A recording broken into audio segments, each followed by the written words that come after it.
시간 다 같이 나눌 하나님 말씀 보도록 하겠습니다. 이 시간 나눌 하나님 말씀은 이사야서 40장 25절부터 31절까지 말씀입니다.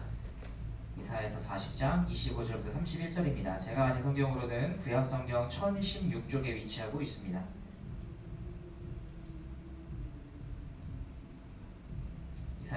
이사야서 40장 25절부터 31절까지 한 절씩 교독하신 후에 마지막 31절 말씀을 합독하시겠습니다. 제가 먼저 25절부터 읽겠습니다.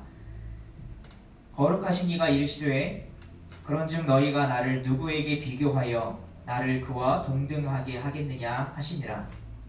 너희는 이를 높일 때와 누가 이 모든 것을 창조하였나 보라. 주께서는 소유대로 환상을 이끌어내시고 그들의 모든 이름을 부르시나니 그의 권세가 크고 그의 능력이 강함으로 하나도 빠짐이 없느니라.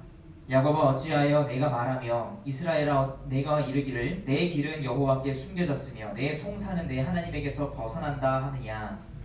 너는 알지 못하였느냐 듣지 못하였느냐. 영원하신 하나님 여호와 땅 끝까지 창조하신 이는 피곤하지 않으시며 공비하지 않으시며 영적이 한이 없으시며 피곤한 자에게는 능력을 주시며 무능한 자에게는 힘을 더하시나니.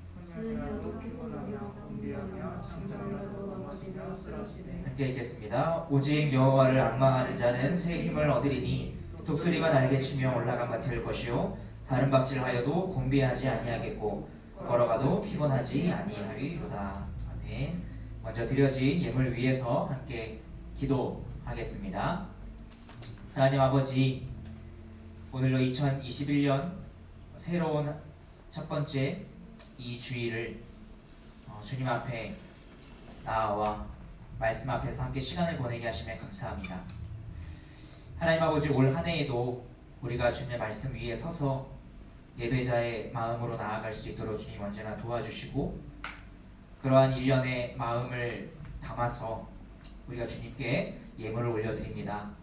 우리를 예배자로 부르신 주님 뿐만 아니라 그 예배자로 하여금 거룩하라라고 말씀하신 하나님 아버지, 거룩한 것이 주님께서 우리에게 요구하시는 것이 온전히 서로에게 바쳐지는 것이기에 주님께서 먼저 우리를 위하여 모든 것을 바쳐주셨고, 따라서 우리 역시도 주님께 모든 것을 바치는 것이 아쉽거나 아깝지 않다는 것을 믿음 안에서 우리가 발견할 수 있도록 주여 도와주셔서 주님의 것이 우리의 것이 되고 우리의 것이 주님의 것이 되는 그 모든 은혜의 과정 안에서 우리가 올려드리는 이 헌금 역시도 이해할 수 있도록 주님 도와주시옵소서. 우리가 드리는 이 모든 예물이 온전히 주님께 우리의 마음을 따라 바쳐지길 원합니다. 우리의 마음이 온전히 담겨 있을 때에 주님께서 아름답게 받으시고 흠양하시는 예물이 될 줄로 믿습니다. 하나님 아버지, 이 예물이 주님께서 받아주실 뿐만 아니라 이것이 사용되어질 때에도 주님 거룩하게 아름답게 사용되어질 수 있도록 주님 도와주시옵소서. 감사드리며 우리 구주 예수 그리스도 이름으로 기도합니다. 네. 오늘 본문 말씀 중심으로 해서 성도가 불확실성과 함께 사는 법이라는 제목으로 함께 하나님 말씀을 나누도록 하겠습니다. 제가 신학대학원 2학년에 재학 중일 때 하루는 같은 반 전도사님이 저에게 한 가지 부탁을 했습니다. 자기에게 남동생이 있는데 한번 그 남동생을 만나서 좀 대화를 해줄 수 있겠느냐라고 하는 것이었어요. 대화하는 건 그렇게 어려운 게 아니니까 괜찮다고, 알겠다고 전 대답을 했고, 그래서 얼마 후에 이제 학교까지 그 전도사님의 남동생이 찾아오셨습니다. 그래서 셋이 이제 만남을 가지게 됐는데, 먼저 이제 저녁을 먹었어요. 그 전도사님이 저녁을 이제 대접을 해주셔가지고 셋이서 같이 밥 먹으면서 그냥 이런저런 얘기를 하다가 식사를 다 마친 후에 비로소 본격적으로 대화를 시작하게 되었습니다. 이 대화의 주제는 우리가 살고 있는 이 세계에 대한 것이었습니다. 그 전도사님의 남동생은 컴퓨터 프로그래밍 하는 일을 하고 있었는데, 그러니까 프로그래머였던 거죠. 그러다 보니 이런 생각을 하게 되었다는 것입니다. 이 세계도 누군가에 의해 프로그래밍 된 것이고, 자신은 마치 게임 속 캐릭터와 같은 것이어서 흔히 말하는 NPC 그런 거 있지 않습니까? 그래서 사실 자기도 전혀 인식하지 못한 채로 그 프로그래밍된 세계 속에서 자기 역시도 하나의 역할로서 프로그래밍 되어서 움직이고 있는 것은 아닐까, 뭐 그런 생각을 하게 되었다고 합니다. 영화 매트릭스가 주장하는 것과 상당히 유사하다고 볼 수 있겠죠. 여러분은 이에 대해 어떻게 생각하십니까? 만약 여러분이 이런 생각을 하고 있는 분을 만난다고 한다면 여러분은 뭐라고 대답해 주시겠습니까? 혹은 여러분 가운데 이러한 생각을 혹시라도 갖고 계신 분은 없으십니까?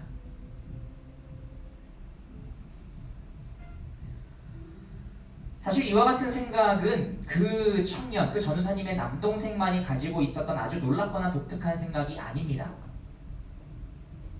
2003년 스웨덴의 철학자이자 옥스퍼드 대학의 교수로 재직 중인 닉 보스트롬은 다음과 같이 주장했습니다. 어떤 지적 문명이 가상세계를 시뮬레이션 할 수 있는 기술을 얻게 된다면 그런 가상세계를 구현하지 않을 이유가 없다라고 말입니다.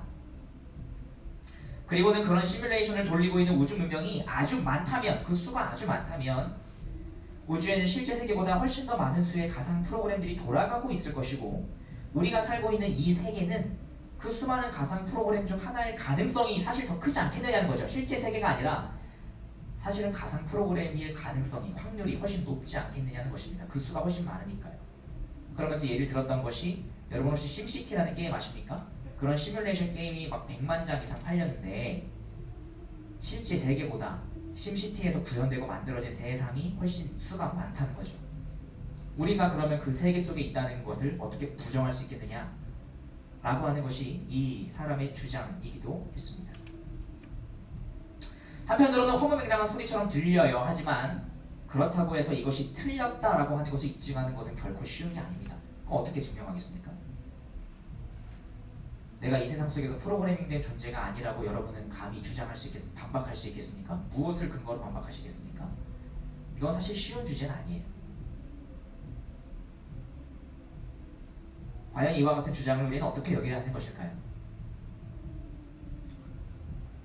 그런데 사실 좀만 더 과거로 거슬러 올라가다 보면 우리는 이러한 주장과 사실 근본적으로 아주 비슷한 생각을 했던 한 철학자가 이미 있었다는 것을 우리는 발견하게 됩니다.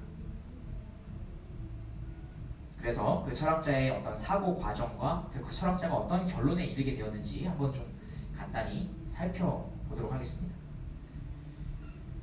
근대 철학의 아버지라고 불리는 데카르트는 1637년에 방법서설이라는 그의 대표 저서를 출간했습니다. 학자들은 이 책을 기반으로 근대 철학의 바탕이 깔리고 그 근대 철학 위에서 우리가 현재 사용하고 있고 현재 우리가 고도로 발달된 것을 우리가 누리고 있는 모든 근대 과학이 이 근대 철학 토대 위에서 세워져 있다라고 학자들은 그렇게 말합니다. 이 방법서설이라고 하는 책에서 데카르트는 크게 두 가지 주장을 합니다. 첫 번째는 무엇이든지 의심해라입니다. 좀 잘 아는 내용이죠, 그죠? 데카르트 하면 뭐든지 다 의심해봐라. 바로 떠올리지 않습니까? 이것을 철학적 용어로는 방법적 회의라고 한다고 하는데, 쉽게 말해서 방금 말씀드린 것대로 모든 것을 의심하고 또 의심해서 계속해서 의심해서 헛된 것들, 허상일 것 같은 것들을 한번 다 부정해보는 겁니다. 이 세상에 존재하는 모든 것들을 말이죠. 데카르트가 이런 생각을 하게 되었던 데에는 그가 살았던 좀 시대적인 상황이 있어요. 역사적 배경이 있다는 말입니다. 오랫동안 유럽을 지배해왔던 로마 가톨릭의 어떤 신적 권위가 종교개혁에 의해서 무너졌죠. 종교개혁이 시작된 이후로는 벌써 한 100여 년 정도가 좀 지난 후에요. 그 결과 중 하나로 오늘날 30년 전쟁이라고 지금 불리고 있는 그 신교와 구교 간의 전쟁이 벌어지면서 온 유럽이 아주 혼란스러워졌는데 데카르트가 바로 그 시대를 살고 있었습니다. 그런 혼란스러운 시대 상황 속에서 데카르트는 종교, 문화, 관습을 초월해서 절대 흔들리지 않는 진리가 뭘까? 어디에 과연 그 토대를 둘 수 있을까? 그거를 찾고자 했던 것이죠. 혼란스러운 시대였으니까요. 그래서 너무도 자연스럽게 자신의 사고 체계를 그동안 이루어왔던 것부터 한 번 다 의심해 보기 시작한 겁니다. 과연 그게 정말일까? 내가 그동안 배워왔던 것들, 이 사회가 사실 진실이라고 말해왔던 것들이 사실 정말일까? 먼저 데카르트는 자신의 경험과 기억을 의심하기 시작했습니다. 이건 쉬운 거예요. 우리도 잘 알듯이 경험과 기억은 조작되거나 왜곡되기 쉽죠. 사실 우리는 우리가 경험하지 않았는데도 불구하고 나에게 그런 일이 있었나? 있었던 것 같아. 있었어. 이런 과정으로 우리가 나아가게 되는 경우가 있죠. 제 아내가 저한테 이랬잖아 라고 얘기하면 저는 한 적이 없음에도 그랬던 것 같아. 그랬어. 미안해. 라고 얘기를 할 때가 있단 말입니다. 종종. 불완전해요. 경험과 기억은. 또한 수학적인 지식도 데카르트는 한번 의심을 해봅니다. 수학적인 지식은 되게 명료해 보이잖아요. 근데 한번 의심을 해보는데 사실 이 방식이 조금 독특해요. 어쩌면 뭐 그때 시대 상황 속에서 살고 있었던 사람의 사고방식이었을 것이라고 생각을 하는데, 예를 들면 이런 겁니다. 2 더하기 3은 5라고 하는 걸 어린아이들도 다 알아요. 그죠? 2 더하기 3은 5예요. 어렵지 않아요. 논리적이죠. 근데 만약 사실 2 더하기 3이 5가 아니라면 여러분 어떻게 하시겠습니까? 2 더하기 3이 5라는 거를 과연 누가 증명했습니까? 그게 정말 사실 맞습니까? 데카르트는 한번 이런 생각을 했다고 합니다. 어떤 전지전능한 악마가 있어가지고 2 더하기 3이 사실 6이에요. 근데 이 악마가 내가 2 더하기 3을 계산할 때마다 옆에서 계속 아니야 그거 5야 라고 속인다는 거죠. 계속 그 생각을 주입한다는 거예요. 근데 그게 나한테만 주입하는 게 아니라 모든 사람한테 한번 주입한 것이라면 사실 2 더하기 3은 6임에도 불구하고 모든 사람들은 2 더하기 3을 5로 알고 있겠죠. 그러니까 정신을 조작당하고 있는 것이라면 이라고 생각을 해보면 사람이 생각하는 논리적인 체계 역시도 불완전하다고 여길 수 있겠습니다. 더 나아가서 데카르트는 자신이 느끼는 어떤 다 육체적인 감각도 다 의심해보기 시작합니다. 보고, 느끼고, 맛보는 모든 것이 사실과는 얼마든지 다를 수 있다는 것입니다. 우리가 종종 같은 그림을 보면서도 서로 다른 색으로 말할 때가 종종 있죠. 인터넷에서도 그런 것들이 종종 이제 사진으로 돌아다녔던 적이 있지 않습니까? 그런 것처럼 사실 감각도 불안정해요. 불안해요. 어떻게 보면 이 매트릭스는 이 세 번째에 해당한다고 볼 수 있겠죠. 그죠? 감각을 조작해서 마치 그 실제 세계 속에서 있다고 여기게 만드는 거 아니겠습니까? 자, 이런 식으로 데카르트는 경험, 논리, 그리고 육체적 감각 등 자신의 존재를 구성하고 있는 모든 것을 하나하나 의심하기 시작했고, 그 결과 그 안에서는 어떤 진리의 토대도 발견할 수 없었습니다. 하지만 그는 결코 의심할 수 없는 것이 한 가지 있다는 것을 그 안에서 발견하게 됩니다. 그것은 바로 내가 지금 의심하고 있다는 그 사실 자체만큼은 결코 부정할 수가 없다는 거죠. 악마에게 정신을 조작당하고 있는 중이든지, 뭐 감각으로 잘못된 것을 내가 인식하고 있다든지, 아니면 설령 내가 꿈속이라 할지라도 어쨌든 내가 뭔가에 대해서 의심하고 있다는 이 사실 자체는 팩트라는 거죠. 그것만큼은 결코 거짓이나 허구라고 말할 수 없다는 겁니다. 이로부터 데카르트는 의심하고 있는 정신만큼은 허구가 아니라 정말 존재하고 있는 것이라고 받아들일 수 있었고, 그것이 설령 잘못된 것이라 할지라도, 그죠? 정신이 조작당하고 있다 할지라도 어쨌든 의심하고 있다는 것 자체는 사실이니까 내 정신이 있긴 하구나 라고 생각을 한 거죠. 그리고 그 토대 위에서 다시 모든 것을 뒤집어서 생각을 전개해 나가기 시작했습니다. 자, 데카르트는 다시 한번 생각했어요. 의심하고 있는 내 정신 자체는 어쨌든 있구나. 내가 잘못 의심하고 있더라도, 내가 잘못 인식하고 있더라도 어쨌든 정신 자체는 있다, 존재한다. 내가 의심하고 있다는 것은 부정할 수 없는 사실이니까. 하지만 어쨌든 내 정신은 완전하지가 않다.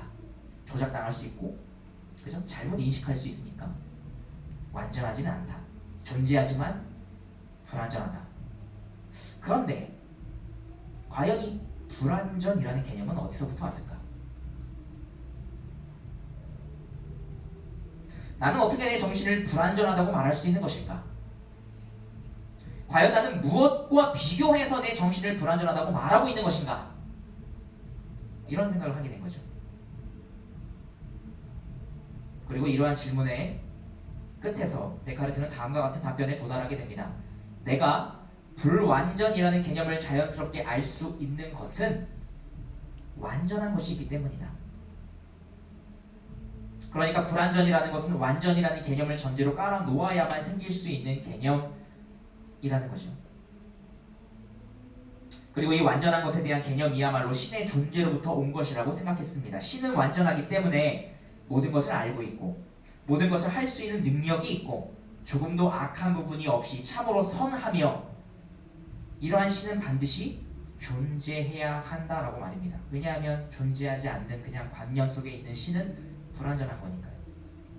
진짜 완전하려면 관념 속에 있는 신 정도가 아니라 진짜 존재해야 된다고 생각을 한 거죠.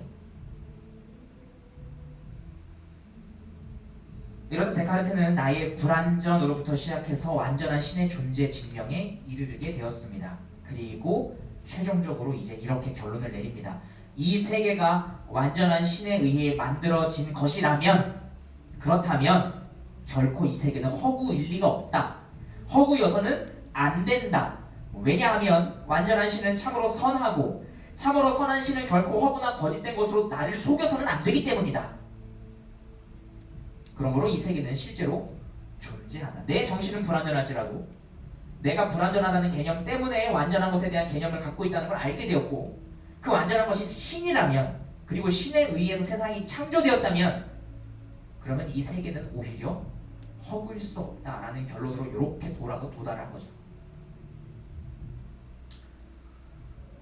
이것이 아무리 종교개혁을 거치면서 로마 가톨릭 교회의 그 권위가, 신앙의 권위가 땅에 추락한 시대였다고 해도 기본적으로 신의 존재와 창조를 부정하지 않는 시대에 살고 있었던 이 데카르트의 결론이었다고 볼 수 있겠죠. 데카르트도 어떻게 보면 한 명의 신앙을 하는 사람으로서 살아왔을지 모르죠. 데카르트와 아까 말씀드린 그 스웨덴의 철학자 닉 보스트롬 모두 이 세계가 사실 가상현실일지 몰라 라는 생각을 했음에도 불구하고 서로 이렇게 다른 결론에 이르게 된 것은 결국 완전한 신의 존재와 그 신의 창조를 받아들이느냐 그렇지 않느냐에 달려 있다고 할 수 있겠습니다. 신의 존재와 창조를 받아들이지 않은 경우에는 결국 이 세계가 가상현실로 구성되어 있는 것일지 모른다는 이 생각으로부터 벗어날 길이 아직은 없어 보여요.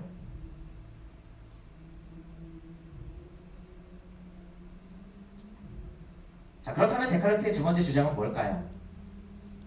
첫 번째에 비해 비교적 알려지지 않은 이 데카르트의 두 번째 주장은 이제 철학을 수학적 방법을 사용해서 해야 한다라는 것이었습니다. 바꿔 말하면 수학으로 철학해라, 이런 말이겠죠. 모든 것을 의심하라는 첫 번째 방법을 통해서 데카르트는 어쨌든 이 세계가 실제로 존재하는 것이라는 결론에 이르게 되었습니다. 그리고 그 실제로 존재하는 이 세계는 완전한 신에 의해 창조된 것이기 때문에 완전한 신의 속성을 따라서 질서 있고 규칙적일 것이라는 생각을 하게 됩니다. 그래서 이제는 완전한 신에 의해 창조된 이 세계를 어떻게 연구할 것인가 라는 생각을 하게 되었는데, 그 연구하는 방법으로서 데카르트는 수학이라는 학문을 채택한 것이죠. 그래서 데카르트가 만든 게 뭐였냐면, 우리가 수학 시간에 그렇게 그림을 그렸던 X축, Y축, Z축입니다. 데카르트는 이 수학적 사고방식인 논리학을 토대로 생각을 이어나간다면 어쨌든 그 결론도 틀리지 않을 수 있지 않을까, 그런 생각을 했다고 합니다. 이러한 생각을 토대로 세상을 이해하려는 것을 오늘날 철학 안에서는 기계론적 세계관이라고 말합니다. 세계의 모든 움직임은 수학 체계와 같이, 수학 공식과 같이 딱딱 맞아 떨어진다는 것입니다. 그리고 이 기계론적 세계관을 이어받았던 사람 아이작 뉴턴은 지구 안에 있는 물체의 움직임뿐만 아니라 지구 밖에 있는 천체의 움직임까지도, 그죠? 사과가 떨어지는 걸 보면서 달이 왜 지구에 떨어지지 않을까 생각을 하게 됐고 만유인력을 발견한 거 아니겠습니까? F는 ma라고 하는 하나의 수학 공식으로 지구상에 있는 물체의 움직임과 지구 밖에 있는 천체의 움직임을 설명하는 지경에 이르게 됩니다. 이때로부터 사람들은 이제 물체의 위치와 운동량을 알고 있으면 그 물체의 과거 움직임으로부터 미래 움직임까지 수학적으로 다 계산할 수 있고 그 값에 따라서 예측할 수 있다는 생각을 갖게 됩니다. 그리고 그것을 할 수 있는 도구로서 공식을 얻게 되었죠. 그죠? F는 ma. 원인만 알 수 있다면 과거부터 미래에 이르기까지 전부 예측할 수 있다는 환원주의적인 사고방식을 갖게 된 것입니다. 이러한 세계관 속에서는 불확실한 미래, 통제 불가능한 미래 따위는 없습니다. 원인만 안다면, 모를 뿐이지 원인만 제대로 안다면 무엇이든 예측할 수 있고 예측할 수 있다는 것은 얼마든지 조작과 통제를 할 수 있다는 의미이기 때문이에요. 그에 합당한 공식만 찾아낼 수 있다면 말입니다.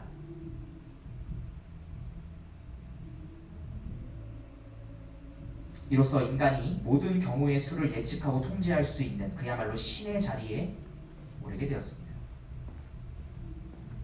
이것이 계몽주의입니다.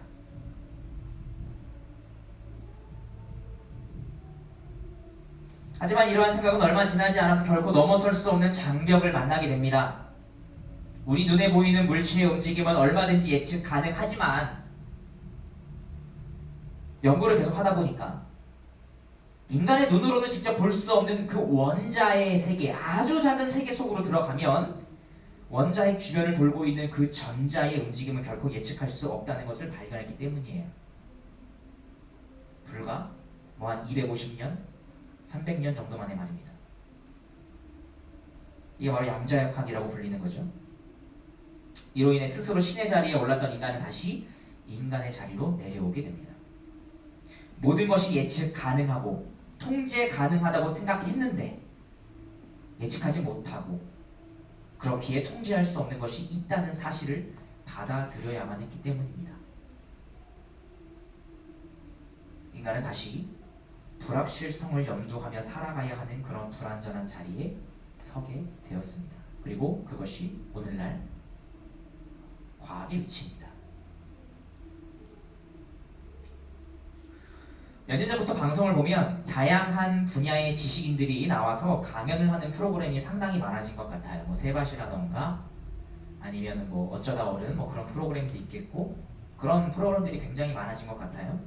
한편으로는 그만큼 우리 사회를 구성하는 사람들의 어떤 평균 지적 능력이 굉장히 올라갔구나. 저런 대화를 오히려 즐거워하고 받아들일 정도로 그렇게 올라갔구나라고 생각이 들기도 합니다. 하지만 그 이면에는 불확실한 이 세상을 살아가는 것이 여전히 두려워서 그 두려운 현대인의 마음을 읽은 결과로서 지식인들의 그런 어떤 지적 정보를 방송은 계속해서 내보내게 되고 사람들은 그것을 듣게 되는 거 아닌가 그런 생각을 하게도 됩니다.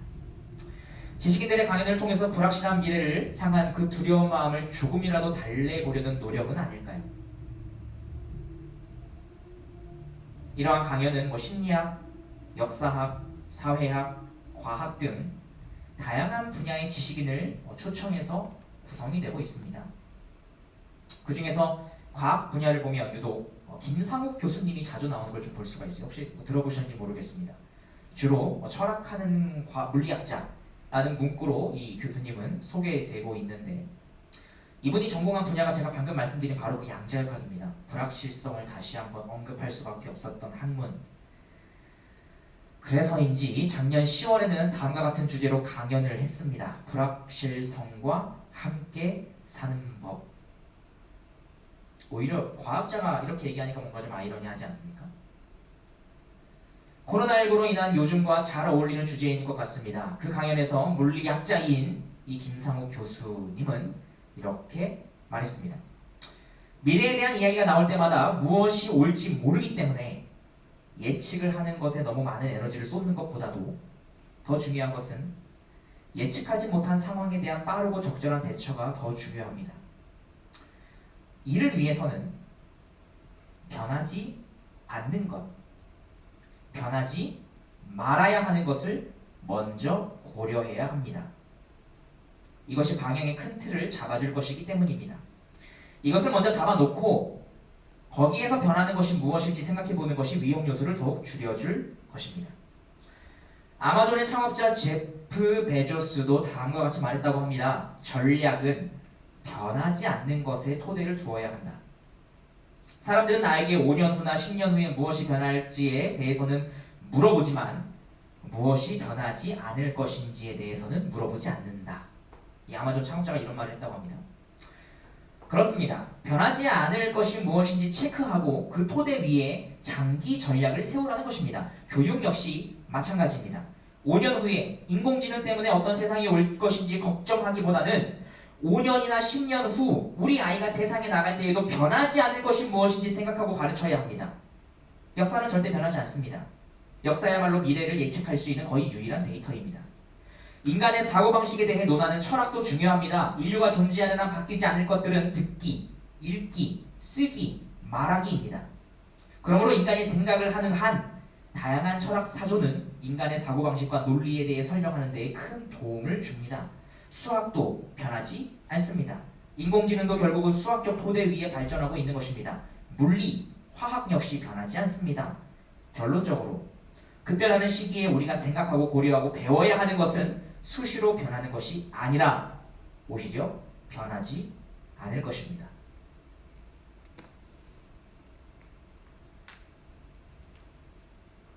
모든 것을 의심하는 방법을 통해서 새로운 것을 연구하고 발견해야 하는 물리학자의 입에서 수시로 변하는 것이 아니라 오히려 변하지 않을 것을 먼저 찾는 것이 더욱 중요하다는 말이 나왔습니다. 사회의 변화에 민감하게 반응해서 기업을 운영해야 하는 전문 경영인의 입에서 변하는 것이 아니라 변하지 않는 것에 장기적인 전략의 토대를 두어야 한다는 역설적인 말이 나왔습니다. 저는 이 두 사람의 생각이 성경적이라고 생각합니다.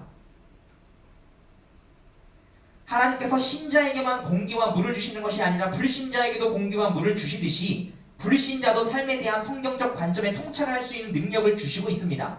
이것을 신학적인 용어로는 일반 은총이라고 얘기를 해요. 모든 사람에게도 하나님은 이러한 은총을 베풀고 계십니다. 다만 이것은 성경으로부터 도출된 것이 아니기 때문에 명확한 한계점을 갖고 있을 뿐입니다. 물리학자와 전문 경영인 모두 변하지 않는 것에 맞추어 장기 전략을 세워야 한다고 주장한 것은 분명 성경적 관점이라고 할 수 있겠지만 그들이 각각 생각하는 변하지 않는 것은 분명 성경에서 말하는 것과는 다를 것이기 때문입니다. 김상욱 교수의 경우 변하지 않는 것이 역사, 철학, 수학, 물리, 화학 이런 것들이라고 얘기하셨습니다. 물론 이것은 변하지 않는 것이 맞아요. 맞아요. 그래서 중요한 게 맞아요. 틀리지 않아요. 다만 이것들은 모두 창조 이후에 형성된 것들입니다. 틀리지 않지만 창조 이후에 형성된 것들이죠. 반면에 성경은 그보다 더 근원적인 것을 가리키면서 변하지 않는 것이 이것이야 라고 말씀하고 있습니다.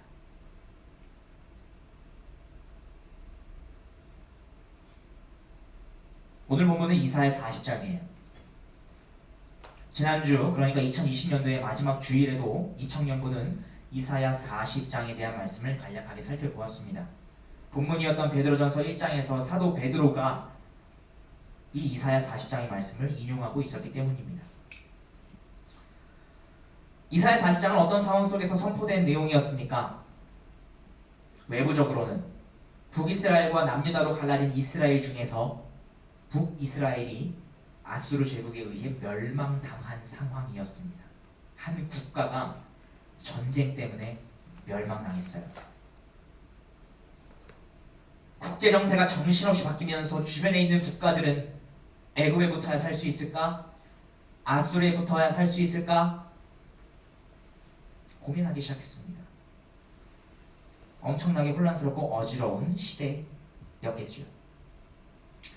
내부적으로는 어땠을까요?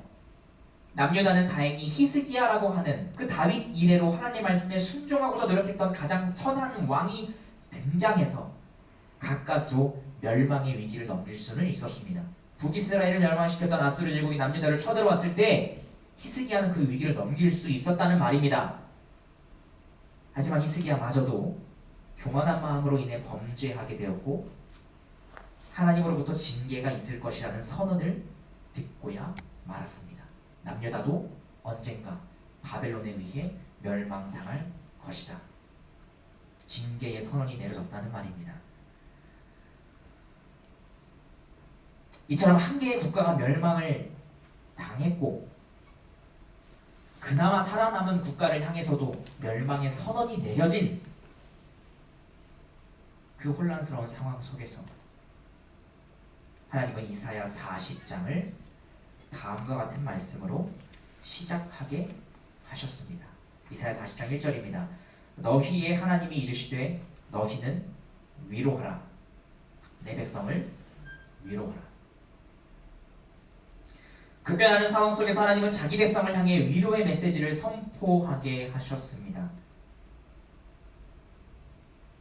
무엇을 근거로 위로하라고 하신 것일까요? 그 위로의 내용 중 오늘 본문은 다음과 같은 내용을 말씀하고 있습니다. 이사야 40장 25절부터 29절인데 세 번역 성경으로 좀 보겠습니다. 거룩하신 분께서 말씀하신다. 그렇다면 너희가 나를 누구와 견주겠으며 나를 누구와 같다고 하겠느냐? 너희는 고개를 들어서 저 위를 바라보아라. 누가 이 모든 별을 창조하였느냐? 바로 그분께서 천체를 수효를 세어 불러내신다. 그는 능력이 많으시고 힘이 세셔서 하나하나 이름을 불러 나오게 하시니 하나도 빠지는 일이 없다. 야곱아, 네가 어찌하여 불평하며 이스라엘아, 네가 어찌하여 불만을 토로하느냐? 어찌하여 주님께서는 나의 사정을 모르시고 하나님께서는 나의 정당한 권리를 지켜주지 않는다 하느냐? 너는 알지 못하느냐? 너는 듣지 못하였느냐? 주님은 영원하신 하나님이시다. 땅끝까지 창조하신 분이시다. 그는 피곤을 느끼지 않으시며 지칠 줄을 모르시며 그 지혜가 무궁하신 분이시다. 피곤한 사람에게 힘을 주시며 기운을 잃은 사람에게 기력을 주시는 분이시다. 역사, 철학, 수학, 물리, 화학 등은 아까 말씀드린 것처럼 모두 변하지 않는 것이 맞습니다. 맞아요. 하지만 이것들은 모두 창조 이후에 발견되었고 창조 이후에 작성된 것들입니다. 성경은 창조의 시작점, 그 너머에 대해서 말하고 있습니다. 시작하기 이전부터 말하고 있다는 것이죠. 성경은 영원히 변하지 않는 것을 넘어서서 영원히 변하지 않으시는 인격적인 분에 대해 말씀하고 있습니다. 데카르트가 생각하고 주장했던 기계론적 세계관과는 달리 하나님께서는 세계를 창조하셨을 뿐만 아니라 세계를 직접 운영하고 계십니다.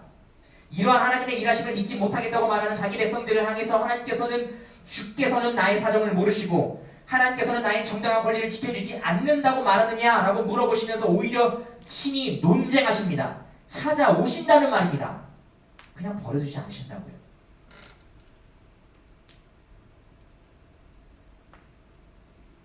영원히 변하지 않으시는 분께서 자기 백성의 삶을 모르지 않으시고 관심을 기울이고 있다는 것을 말씀하십니다. 우리는 이것을 말씀을 통해 발견할 수 있을 뿐만 아니라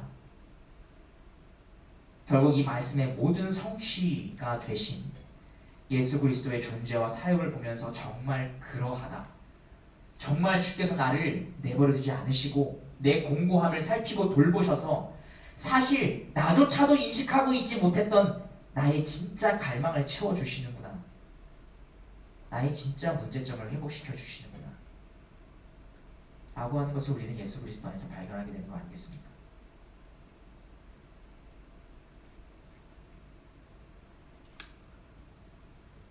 사랑하는 청년 여러분, 하나님의 거룩한 백성으로 부름받은 여러분은 어떠십니까? 여러분은 어떤 토대 위에서 무엇을 따라 여러분의 인생을 그려나가기 원하십니까? 여러분은 무엇 위에서 2021년도를 계획하고 생각하고 계십니까? 계속해서 변하는 것에 인생의 토대를 두고 계시지는 않습니까? 아니면 변하지 않는 것이라 하더라도 근원적이지 않을 뿐만 아니라 사실 아무런 위로의 메시지를 주지 못하는 그 비인격적인 것들, 역사, 수학, 물리, 변하지 않는 것이지만 우리에게 그 어떤 위로도 주지 않는 그런 것들을 위해서 여러분의 인생을 세워가고 계시지는 않으십니까? 영원히 변하지 않는 것 중 가장 근원적인 것, 곧 영원하신 하나님의 존재와 그분의 의지가 표현되고 있는 이 말씀 위에, 말씀은 그냥 문자가 아니죠. 언어라고 하는 것은 의지의 표현이지 않겠습니까? 하나님께서 굳이 자신의 의지, 자신의 생각을 왜 굳이 문자라는 것으로 남겨두셨겠습니까?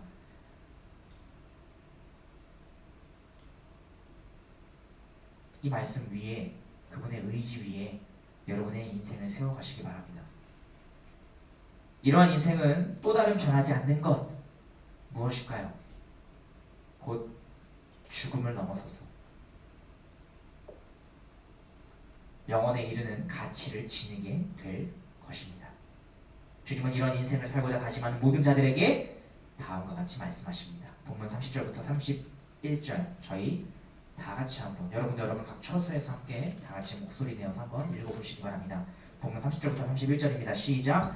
소년이라도 피곤하며 곤비하며 장정이라도 넘어지며 쓰러지되 오직 여호와를 앙망하는 자는 새 힘을 얻으리니 독수리가 날개치며 올라감 같을 것이요 다른 박질하여도 곤비하지 아니하겠고 걸어가도 피곤하지 아니하리로다. 이러한 변하지 않는 주님과 그리고 그 주님의 말씀에 대해서 우리가 함께 알아가고 유일하게 선포되어지는 이 땅에 있는 유일한 기관, 교회 안에서 마치 어머니가 자녀를 양육하듯이 이 말씀에 의해서 양육받고 자라가는 모든 2000년과 한 사람 한 사람 되시기를 주님의 이름으로 축원합니다. 우리 찬양하고 함께 좀 간단히 좀 기도하는 시간 갖도록 하겠습니다.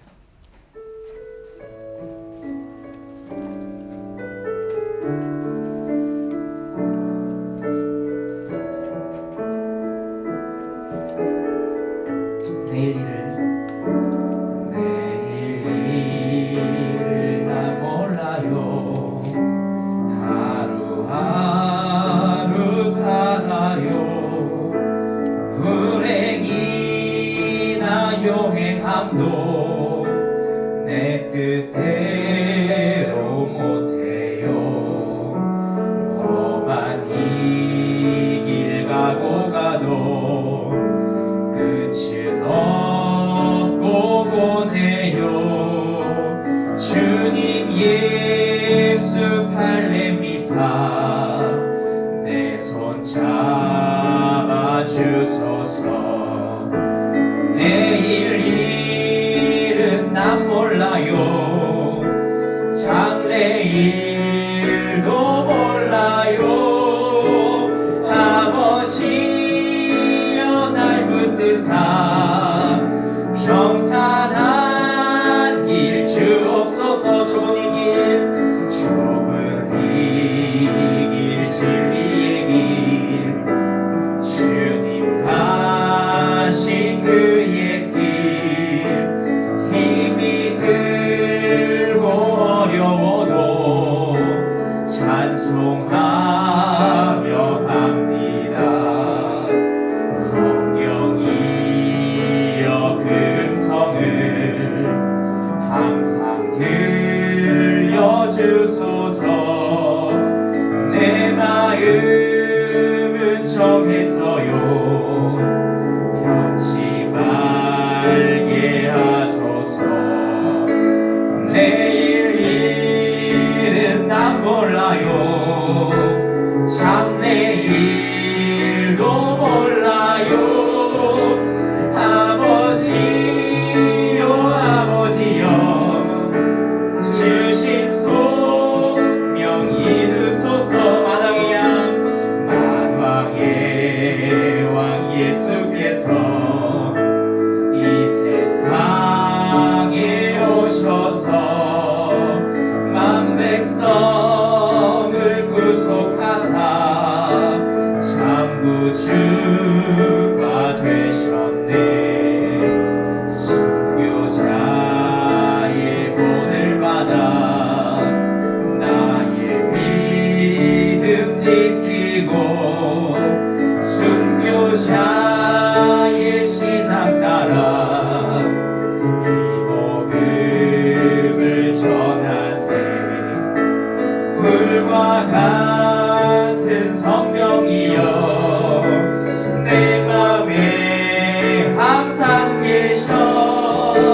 천국 가는 그날까지 주여 지켜주. 내일 일은 난 몰라요. 내일 일은 난 몰라요. 장래일도 몰라. 아버지여 날 붙드사. 아버지여 날 붙드사. 평탄한 일 주옵소서. 우리 시간 좀 기도했으면 좋겠습니다. 우리는 참으로 내일 일을 알 수가 없습니다. 아무리 성도라 할지라도, 아무리 우리가 진리의 말씀을 들고 있다 할지라도, 이것이 사실상 다음에 어떤 수학 공식처럼 내일 일은 이렇고 그 다음 일은 이렇고 그러한 답을 알려주진 않아요. 하나님은 그러한 방식으로 일하시지는 않으십니다. 하지만 우리가 믿을 수 있는 것은 영원히 변하지 않으시는 그분께서 내일 일을 알지 못하는 우리의 삶을 알고 계시다는 것이고, 그 우리의 삶을 붙들고 계시다는 것입니다. 때때로 우리의 질문에 친히 찾아오셔서 우리 마음 가운데 논쟁하시고, 그로 인하여 우리를 설득하기도 하신다는 말씀입니다. 하나님은 그냥 영원히 변하지 않는 어떤 대상 정도가 아니라, 영원히 변하지 않는 어떤 지식 정도가 아니라 영원히 변하지 않으시는 분이십니다. 만약 여러분이 이 영원히 변하지 않으시는 분, 그리고 그 분의 의지가 표현된 말씀 위에 여러분이 여러분의 인생을 놓으신다면, 그렇다면 여러분의 인생은 죽음이라고 하는 변치 않을 모든 사람을 맞이하게 될 그 죽음 앞에서도 오히려 여러분의 그 삶은 죽음을 넘어서 영원한 삶에서도 가치 있는 것, 주님께 칭찬받는 것, 주님께서 참으로 네가 그렇게 잘 살았구나, 나를 위해서 그렇게 살다가 왔구나, 그렇게 말씀하시는 것을 우리는 결국 듣게 될 것입니다. 여러분에게 진짜 현실은 무엇입니까? 여러분은 무엇을 현실로 생각하시고 무엇을 가상세계로 생각하고 계십니까? 우리가 무엇을 현실이라고 생각하는 것에 따라서 우리의 삶은 결정될 것입니다. 우리가 이러한 말씀 가운데 오늘 들은 말씀을 토대로 함께 좀 기도하며 나갔으면 좋겠습니다. 주님, 주님의 말씀을 토대 위에서 우리가 2021년도를 생각하고 나아가고, 더 나아가 우리의 인생의 계획을 그 위에 놓을 수 있도록 주님 도와주시옵소서. 다 같이 함께 좀 말씀을 붙잡고 좀 기도하며 나가는 시간 되도록 하겠습니다. 함께 기도하시겠습니다. 살아계신 하나님 아버지, 무엇이 변하고 무엇이 변치 않는가? 세상의 물리학자와 전문 경영인도 5년 뒤, 10년 뒤에 무엇이 변할지에 대해서 전략을 놓고 그것을 위해서 맞춰 살아가야 할 것이 아니라, 오히려 5년 뒤, 10년 뒤에도 변하지 않을 것 위에 장기적인 계획을 세우고 변하지 않을 것을 공부하고 교육해야 한다라고 말하고 있습니다. 이것은 참으로 맞습니다. 이것은 옳은 말입니다.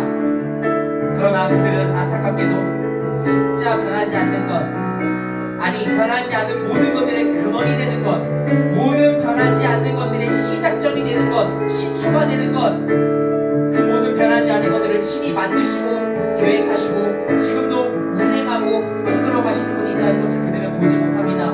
그것은 오직 예수 그리스도를 통한, 예수 그리스도를 만난 자만이, 믿음을 소유하게 된 자만이 볼 수 있는 진짜 현실이기 때문입니다. 하나님 아버지, 우리가 그러한 진짜 현실, 진리의 말씀 위에서 우리가 우리의 인생에 대한 토대를 놓고, 비록 우리의 정신은, 비록 우리의 마음, 비록 우리의 행동, 비록 우리의 존재 자체는 여전히 불완전하다 할지라도 변하지 않는 것, 완전한 분 하나님이 계시다는 것을 우리가 바라보면서 아버지 하나님, 그 완전한 것을 향해 나아갈 수 있도록 주여 도와주시고, 우리가 그렇게 완전한 것을 향해 나아갈 때에 주님께서 우리를 알아서 기계적으로 네가 이런 선택을 하면 이렇게 될 거야, 그렇게 수학 공식처럼 우리를 대하지 않으시고 우리의 삶을 친히 하시고 친히 이끄시고 계시다는 것을 우리가 또한 기억하고 바르며 나아갈 수 있도록 주님 도와주시옵소서. 그러므로 말미암아 하나님 아버지, 소년이라도 넘어지고 장정이라도 쓰러질지언정 오직 여호와를 앙망하는 자는 힘을 얻어서 일어서서 나아갈 수 있다고 하는 오늘 말씀에 따라 아버지 하나님, 그 주님 말씀 붙들고 오늘 하루, 이번 한 주간 2021년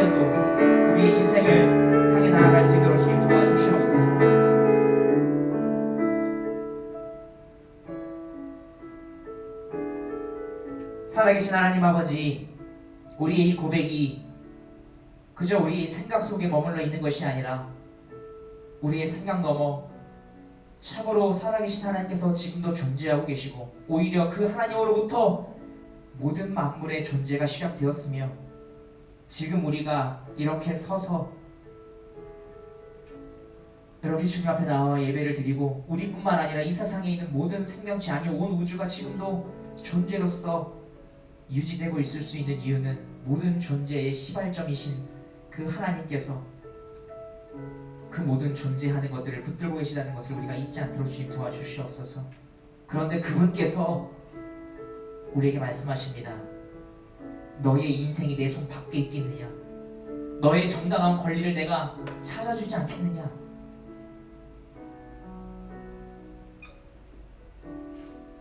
하나님 아버지, 변하지 않는 것 위에 그리고 그 변하지 않는 것들 중에서도 변하지 않는 것들을 만들어내신 그 하나님의 말씀 위에 우리의 인생이 놓일 수 있도록 주여 도와주시고 이러한 말씀을 언제나 나눌 수 있는 공동체로서 아버지 하나님 우리 이 청년부를 들어 사용하여 주셔서 이 안에서 마치 어머니가 자녀를 양육하듯 이 청년부 공동체 안에서 속해 있는 모든 청년들이 말씀의 진리를 그 꼴을 먹고 자랄 수 있도록 주님 도와주시옵소서. 이제는 우리 주 예수 그리스도의 은혜와 성부 하나님의 무한하신 사랑하심과 성령 하나님의 교제인도 충만케 하신 은총이